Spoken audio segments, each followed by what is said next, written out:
మీరందరూ ఎంతో ఆసక్తితో ఎదురు చూస్తున్న బాక్సింగ్ వెంటనే ప్రారంభం కాబోతోంది. ఈ పోటీలో పాల్గొంటున్న మొదటి వ్యక్తి యువ కిషోరం బోస్. బోస్తో పాటు ఈ పోటీలో పాల్గొంటున్న రెండో వ్యక్తి రాటు తేలిన గుణ.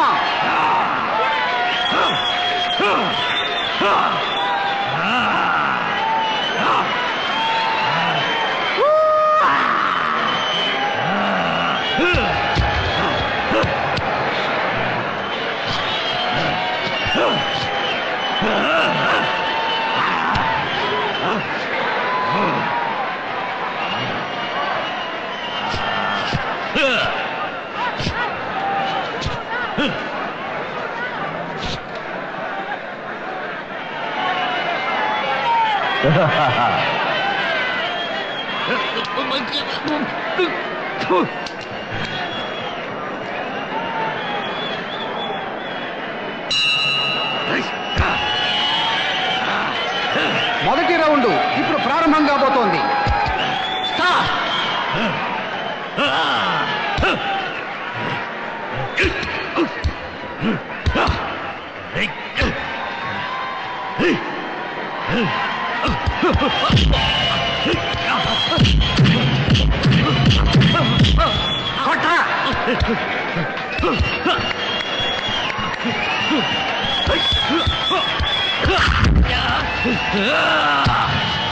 కొట్టా కొడుకుని.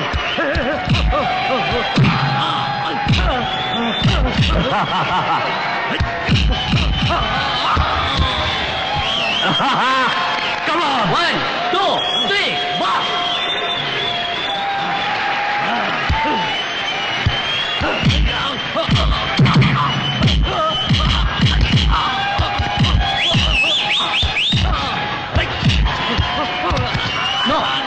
No, Guna, come on, Guna, come on, sit down. శభాష్, బ్రహ్మాండమైన రౌండ్. ఈ రౌండ్ లో బోస్టే పై చేయింది. ఛాంపియన్ పథకాన్ని పొందడానికి గుణ ఎంతో ప్రయత్నించాలి. ఎక్స్క్యూజ్ మీ, ఆయన సిగరెట్ తాగుతాం, తప్పుగా అనుకోకండి. It's okay. ఏమండి, ఈ అమ్మాయి బీర్ తాగుతుంది ఏంటి?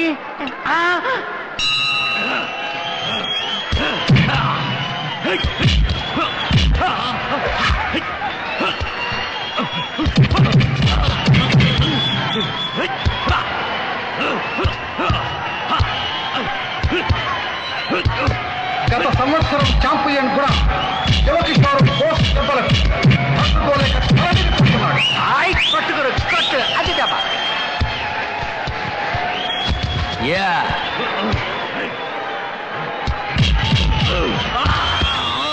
Very good boss. 2, 3, 4, 5, box. 7. Yay!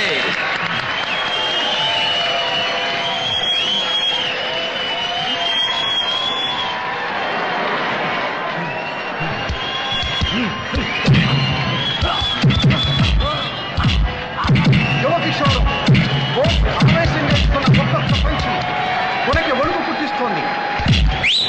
బోస్ని action kick అని కూడా చెప్పవచ్చు. బోస్ ఇచ్చే ఒక్కొక్క పంచి తన అభిమానులను ఉప్పు తలపిస్తోంది.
బోస్, శోభరాజుని మీద చాలా డబ్బు పందెం కట్టాడు.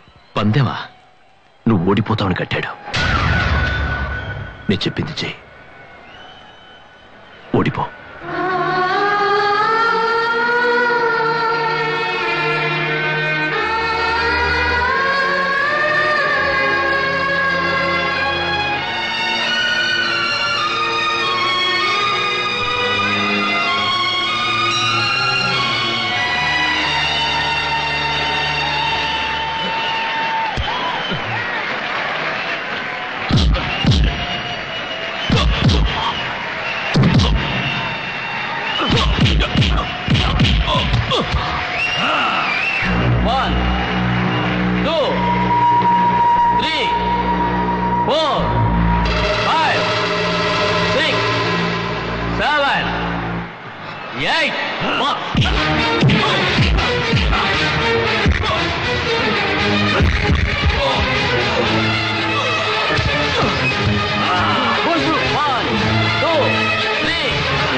శోభరాజు వృత్తే అది కదా. బోస్ నా తమ్ముడు, వాడే గెలవాలని అతను చెప్పలేను. నువ్వు ఓడినందువల్ల ఈ రోజు వాడికి ఎంత డబ్బు వచ్చిందో తెలుసా? మనకేమొచ్చింది? 50,000 రూపాయలు వచ్చింది. చాలదా? సరే అదొదిలే. ఈ రోజు నుంచి నువ్వు శోభరాజుకి ఎంతో కావలసిన వాడివయ్యావు. అతని సొంత మనిషిలాగా, నాలాగా. రౌడీగానా? అవును, రౌడీనే. అలాగే అనుకో. నువ్వెవరివి? ఊరికే కాళ్ళు చేతులు ఆడిస్తూ బాక్సింగ్ చేస్తే పెద్ద ఛాంపియన్ అవుతావా? నిజ జీవితంలో నువ్వు ఛాంపియన్వి కాదు, అతను శోభరాజ్. నీకు తెలీదు, నువ్వు చిన్న కుర్రాడివి. మనమంతా జీవితంలో ఓడిపోయిన వాళ్ళం. శోభరాజ్ అంటే లేకుంటే మనకొక్క పూట భోజనం కూడా దొరికిండదు, తెలుసుకో. నీ బాక్సింగ్ మనకి తిండి పెట్టదు. అని నువ్వేనా ఇలా మాట్లాడుతున్నది? నువ్వు బాగా చదువుకున్నవాడివి, నీకున్న మెదడుకి. ఎవరికి కావాలరా మెదడు? పెద్ద మెదడు. 30 రూపాయలు ఇస్తే కసాయికట్లో దొరుకుతుంది. నువ్వు ఎవరు అనుకొని ఇలా మాట్లాడుతున్నావు? నీ దగ్గర ఏముంది? నలుగురు పనికిమాలిన మెదవలతో కలిసి రోడ్ల మీద తిరుగుతున్నావు. శోభరా గురించి మాట్లాడడానికి నీకే అర్హత ఉంది, నాకే అర్హత ఉంది. ఇక్కడ డబ్బు కావాలరా, డబ్బు. అది శోభరా దగ్గర ఉంది. అది ఏ మార్గంలో వచ్చినా సరే మనమంతా వీరులమై పోరాడుతాం. విజయం పొంది గమ్యం వైపు పయనిద్దాం. మన నాన్న చెప్పింది ఇంకా మీ నాన్న చెప్పింది తలుచుకుంటున్నావా? ఇలా చెప్పిన వాడి నలుగురు మంచి వాళ్ళని పట్టించి ఉరికంబ ఎక్కించి దేశద్రోహి అనే చెడ్డ పేరు తెచ్చుకుని వెళ్ళిపోయాడు. ఆయనకు మనం పుట్టామని తలుచుకోవడానికి నేను సిగ్గుపడుతున్నాను. దానికంటే శోభరాజ్కి అనుచరుడిగా ఉన్నందుకు గర్వపడుతున్నాను. అన్నయ్య, రే, పట్టించేవాడి కంటే పట్టడన్నం పెట్టేవాడికి ఎంతో బెటర్. అది తెలుసుకో. మనల్ని కన్నవాడు ఒక పిరికివాడు. ఆయన చెప్పిందే వేదవాక్ అనుకుని జీవితాన్ని నాశనం చేసుకోకు. బుద్ధిగా రేపు శోభరాజ్ తెచ్చుకోరు.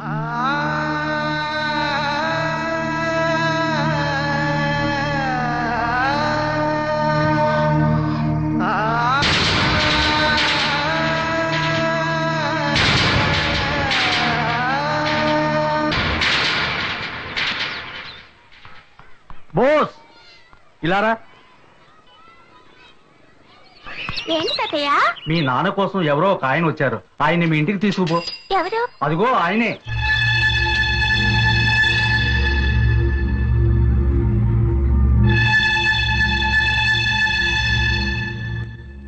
మీరు ఎక్కడి నుంచి వస్తున్నారు? వరంగల్ నుంచి. మా నాన్నగారు మీకు ముందే తెలుసా? తెలుసు. మీ పేరేంటి? భరత్. ఓ, భరత్ అంకులా. మీరు నాకు ముందే తెలుసు. మా నాన్నగారు చెప్పారు. తెల్లవాళ్లతో యుద్ధం కూడా చేశారట కదా. నాన్న, మీ ఫ్రెండ్ భరత్ అంకుల్ వచ్చారు.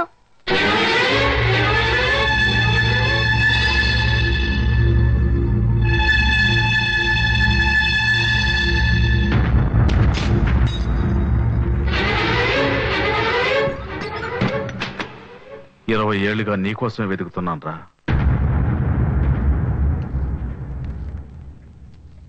సత్యమూర్తి, ఇంకా ఆ పేరుతోనే బతుకుతున్నావురా? ఎరా, నిన్ను ఆ పేరుతో పిలుస్తుంటే నీకు సిగ్గుగా లేదు? నీ ఇంట్లో ఈ జెండానా? నువ్వు స్వతంత్రాన్ని ఎంజాయ్ చేస్తున్నావా? ఈ జెండాను చూస్తుంటే నీ మనసు రగిలిపోవటంలా? ఈ జెండా కోసం మేము చిందించిన రక్తం గుర్తు రావటంలా? రే రే రే రే ద్రోహి! కుమార్, ఇమ్రాన్, జాన్, ఆ అమ్మాయి జయంతి అందరూ స్వతంత్రం కోసం పోరాడారా? పాపం అమ్మాయి జయంతి తనకు పెళ్ళై తనకు పుట్టబోయే బిడ్డ స్వతంత్ర భారతంలో బతకాలని చెప్పిందే. ఆ మాట మీ చెవులకు వినిపించడంలా? చంపావు కదరా. ఒక కంచంలో తిని ఒక మంచంలో పడుకున్నానే, అవన్నీ మర్చిపోయావు కదరా. నీ స్వార్థం కోసం, నువ్వు ఒక్కడో బతకడం కోసం అందరూ ప్రాణాలు తీసావు కదరా దేశద్రోహి.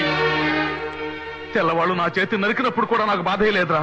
కానీ నీకు తోడుగా ఉన్న వాళ్ళని నువ్వే పట్టించావని చెప్పారే, ఆ బాధ ఇంకా నా గుండెలోంచి పోలేదురా. జాతీయ జెండాను చూస్తేనే దేశభక్తుల వాళ్ళు పులకిస్తుందిరా. అలాంటి జెండా నీటిలో పెట్టుకున్నావు కదరా, సిగ్గులేని గాడిద. మాతృదేశానికి ద్రోహం చేయటం, కన్నతల్లిని తార్చడం ఒక్కటేరా. రెండు దెబ్బలు పోలీసు వాళ్ళు కొట్టగానే మా అందరినీ పట్టించావు కదరా పిరికి వెద. నీ పిరికితనం వల్ల నువ్వు ఒక్కడో బతకడం కోసం 5 మందిని తెల్లవాళ్ళతో నాకు బలి చేసావు కదరా. నీలాంటి వాళ్ళు స్వాతంత్ర సమర యోధులు, 10 మంది పిల్లలకు పాఠాలు నేర్పించే టీచర్లు. రై, ఈ బతుకు బతకడానికి సిగ్గుగా లేదు?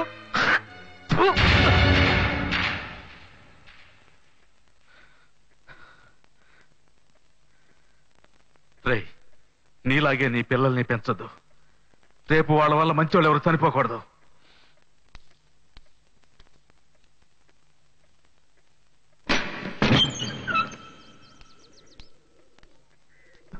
ఏమైంది నాన్న? ఎందుకు ఏడుస్తున్నావు? ఏం లేదు బాబు. నీకు పాయసం అంటే బాగా ఇష్టం కదా? ఇదిగో, వెళ్ళి చక్కెర తీసుకురా.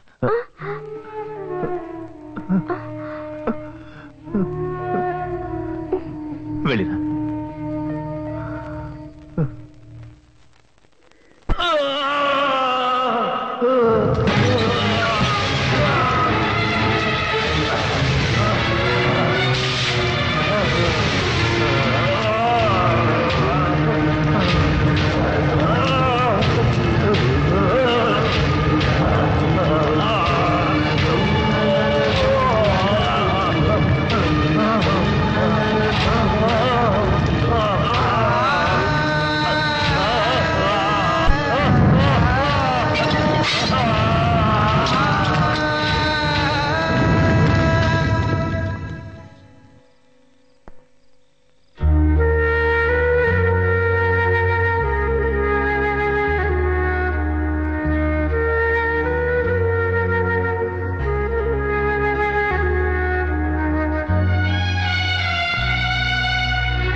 నిమిషం వెయిట్ చేయి.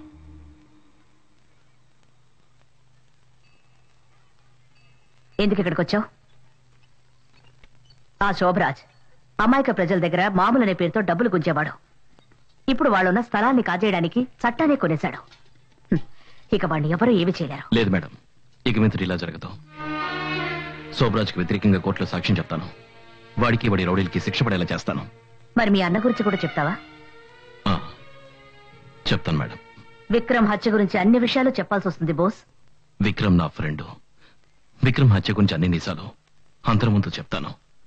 అందుకు మా అన్నయ్యకి ఏ శిక్ష పడినా సరే విక్రమ్ ఏమేమి చేయాలనుకున్నాడో అన్నీ ఇక మీదట నేను చేస్తాను. నువ్వు ఈ మాట అన్నందుకు నాకెంత ఆనందంగా ఉందో తెలుసా? నీలోనూ మంచివాడున్నాడు. అతను ఇప్పుడే బయటకొచ్చాడు. అందుకు నాకు సంతోషంగా ఉంది. కానీ నాకిష్టమైన వాళ్ళందరూ నాకు దూరం అయిపోతున్నారు మేడం. కొంచెం ఉండు. ఇక మీద ఎవరే నిజం చెప్పినా, ఎవరికి ఏ దండన విధించినా చనిపోయిన మా అన్నయ్య నాకు తిరిగి వస్తాడా? ముగిసిపోయిన నా జీవితం మళ్ళీ మొదలెట్టడం జరగని పని. బోస్కి విషయం తెలియకుండానే అక్కడికి వెళ్ళాడు. ఇందులో అతని తప్పేమీ లేదు. విక్రమ్తో మాట్లాడాలని అతన్ని తీసుకువెళ్లారు. విక్రమ్ని చంపుతారని అతనికి తెలియదు. బోస్ స్థానంలో నువ్వున్నా కూడా అదే చేసేదానివి. బోస్ కోర్టుకు వచ్చేది అంతరాత్మ కోసమే కాదు, నీ కోసం కూడా.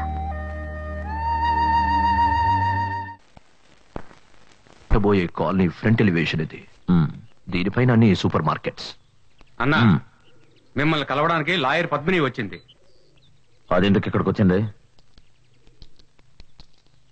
మిస్టర్ శోభరాజ్, ఇది తీసుకెళ్ళివ్వండి.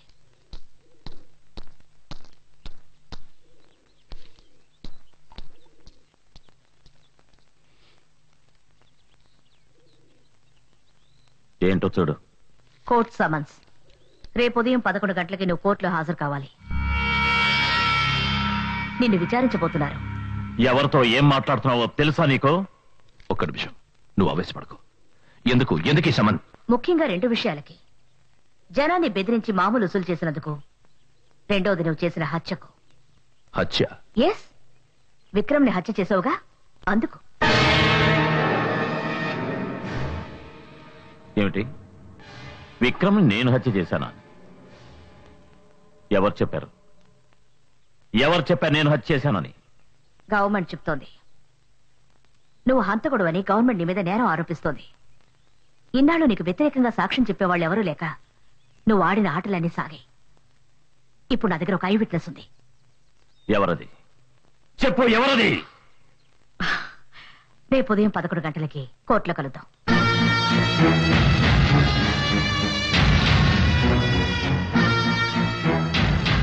ఏంటిది? ఏంటో ఇదంతా? నువ్వు దిగులు పడకు, ఆ టెన్షన్ వదిలే, నేను చూసుకుంటాను. ఎవరు ఐ విట్నెస్? నాకు తెలిసి తీరాలి.